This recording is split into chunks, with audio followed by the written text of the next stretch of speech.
আমার নিজের বাসা, যেখানে আমার জন্ম, বেড়ে ওঠা, এখান থেকে খুব বেশি দূরে না, হেঁটে গেলে হয়তো 10 মিনিটও সময় লাগবে না। সুতরাং এই ক্যাম্পাসে হয়তো আমি পড়াশোনা করিনি, কিন্তু এই ক্যাম্পাসে আমার একটা ভিন্ন নারীর টান রয়েছে, একটা আবেগ রয়েছে।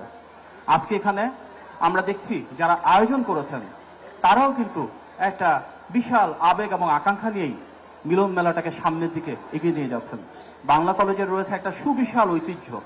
1962 সালে স্থাপিত এই কলেজটির নাম বাংলা এই কারণে যে সেই সময়ে অবিভক্ত পাকিস্তানের রাষ্ট্রভাষা ছিল উর্দু। শুধুমাত্র ভাষাকে টার্গেট করে করা এই প্রতিষ্ঠানটির মূল উদ্দেশ্য ছিল যেন বাংলা ভাষার চর্চা হয়, বাংলা ভাষার প্রসার হয়, দেশের মানুষের কাছে বাংলা ভাষাকে পৌঁছে দেওয়া যায়। যার কারণে আমরা বলি এটা একটা ঐতিহ্যমণ্ডিত কলেজ, কারণ বাংলাদেশের ইতিহাসে এটিই প্রথম কলেজ, এটিই প্রথম শিক্ষা প্রতিষ্ঠান যেটি শুধুমাত্র আমাদের বাংলা ভাষাকে কেন্দ্র করে প্রতিষ্ঠিত হয়েছিল। কালের বিবর্তে আমরা দেখেছি বাংলাদেশের গণতান্ত্রিক প্রতিটি সংগ্রামে এই কলেজের ছিল অসাধারণ অনবদ্য ভূমিকা।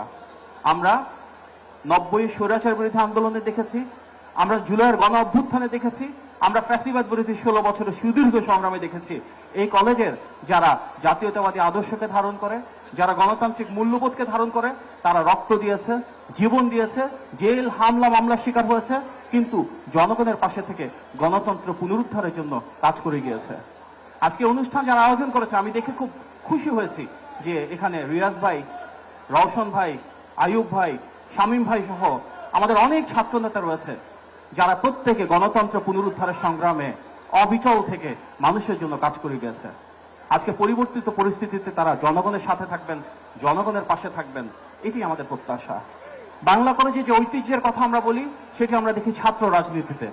আজকে আমার এখানে অনেক ছোট ভাইরা রয়েছে বাংলা কলেজের যারা বর্তমান কমিটিতে রয়েছে, পূর্ববর্তী কমিটিতে ছিল, তাদেরকে আমরা দেখেছি কিভাবে মহানগর পর্যায়ে, জাতীয় পর্যায়ে ছাত্র দল, স্বেচ্ছাসেবক দল, যুব দল, বিএনপি সহ মূলধারার সাংগঠনিক কাঠামোতে অত্যন্ত গুরুত্বপূর্ণ ভূমিকা রেখেছে। আমরা বিশ্বাস করি সামনের দিনগুলোতেও এই ধারাবাহিকতা অক্ষুণ্ণ থাকবে। আজকে আমাদের এখানে 3 জন সংসদ সদস্য রয়েছেন স্থানীয়ভাবে। আমার প্রিয় ভাই ব্যারিস্টার আরমান ভাই রয়েছেন আমার অত্যন্ত প্রিয় 2 বোন তুলি আপা, মিষ্টি আপা। ওনারা প্রত্যেকে জনগণের প্রতিনিধিত্ব করেন, যেখানে এই এলাকার 3 জন সংসদ সদস্য রয়েছেন যারা এই কলেজের থেকে খুব একটা দূরে না, তাহলে এই কলেজের উন্নয়ন কোনোভাবেই থেমে থাকা সম্ভব না। আমরা যখন একসাথে কাজ করব, যেহেতু আমি শিক্ষা মন্ত্রণালয়ের সাথে সংশ্লিষ্ট রয়েছি, নিশ্চয়ই আমরা আমার এই 3 জন ভাই এবং বোনকে সাথে নিয়ে এখানকার যেই উন্নয়নগুলো করা প্রয়োজন, এত নৈসর্গিক একটা ক্যাম্পাস, এটাকে কিভাবে আমরা মডেল করে গড়ে তুলতে পারি, আমরা ইনশাল্লাহ সবাই একসাথে সেটা পর্যায়ক্রমে সুনিশ্চিত করব। আমরা দেখছি আজকে এখানে বৃষ্টিপাত হচ্ছে এবং এর ধারাবাহিকতা সারা বাংলাদেশ জুড়ে কিন্তু কোথাও কোথাও পাহাড় ধস হয়েছে, অনেকগুলো মানুষ মারা গিয়েছেন। এটি অত্যন্ত আমাদেরকে ব্যথিত করেছে, গভীরভাবে মর্মাহত করেছে। জনগণের নির্বাচিত সরকারের মাননীয় প্রধানমন্ত্রী এটিকে নিয়ে অত্যন্ত দৃঢ়ভাবে প্রশাসনকে, আইন শৃঙ্খলা বাহিনীকে এবং সর্বস্তরের সকল যারা প্রশাসনের রাষ্ট্রযন্ত্রের সাথে জড়িত হয়েছেন নির্দেশনা দিয়েছেন যেন জনগণের সাথে থাকেন, জনগণের পাশে থাকেন। ইতিমধ্যে আমরা দেখেছি উনি খুব স্বল্প সময়ের ভেতরে 2,15,00,000 টাকা নগদ অর্থ সহায়তা দিয়েছেন, নিশ্চিত করেছেন 1000-এর বেশি আশ্রয় কেন্দ্র চট্টগ্রাম, কক্সবাজার, রাঙ্গামাটি, বান্দরবন এবং খাগড়াছড়ি এই 5টি জেলায় উন্মুক্ত করা হয়েছে, যেখানে প্রায় 12,000-এর বেশি বিভিন্নভাবে যারা ক্ষতিগ্রস্ত হয়েছেন, বন্যার পানিতে বিভিন্নভাবে বৃষ্টিপাতে যারা ক্ষতিগ্রস্ত হয়েছেন, ওনারা সেখানে আশ্রয় নিচ্ছেন।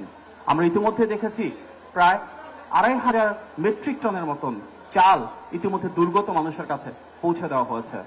জনগণের সরকারের প্রধানমন্ত্রী হিসেবে মাননীয় প্রধানমন্ত্রীর নির্দেশনায় বর্তমানে রাষ্ট্র পরিচালনায় থাকা দল বিএনপি এবং সর্বস্তরের নেতাকর্মীরা এই 5 জেলায় এবং অন্যান্য জায়গায়ও ক্ষতিগ্রস্ত মানুষের সাথে দাঁড়িয়েছেন, পাশে দাঁড়িয়েছেন এবং সম্পূর্ণভাবে প্রশাসন, আইন শৃঙ্খলা বাহিনী, যেখানে প্রয়োজন সেনাবাহিনী এবং রাষ্ট্রের গুরুত্বপূর্ণ প্রতিটি অনুষঙ্গ ক্ষতিগ্রস্ত মানুষদের কিভাবে কষ্ট লাঘব করা যায়, কিভাবে তাদের কাছে খাদ্যপণ্য পৌঁছে দেওয়া যায়, কিভাবে পানি পৌঁছে দেওয়া যায়, স্যানিটেশন নিশ্চিত করা যায়, সেগুলো নিয়ে কাজ করছেন।